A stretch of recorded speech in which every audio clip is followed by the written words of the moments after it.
Thank you, Maria, Cynthia, Emmanuel, and Jillian for that inspired ending. It was a kind of call to action, I would say. And thank you to all our speakers and moderators for today's conversation. I rarely just say this, but I loved this morning, and I hope you all did too. I think it's fair to say that this is an especially ripe moment for this conversation. We all think about these issues all the time, but the ability to crack things wide open in a raw and honest and, I hope, un-Pollyanna-ish way was galvanizing, and it was a joy to meet so many of the hidden figures we met this morning. There's a lot that stands out from what we just heard, not the least of which is thinking about what it takes to manhandle a 3,400-pound machine in a long-sleeve, fire-resistant suit in 130-degree heat against massive G-forces. And perhaps that's a metaphor for the drive that it still takes for women to advance in this world still.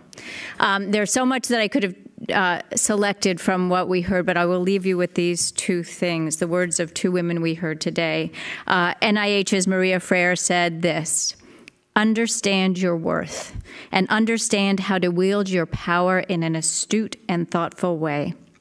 And Harvard geneticist Pardis Sabeti said, if we want to make the world for our daughters and for future generations the way we want it to be, you stick with it.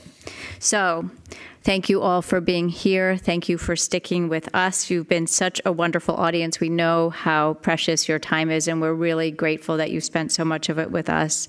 Thank you again to L'Oreal USA for making today possible. We're enormously grateful for that. I have two final notes before you walk out the door.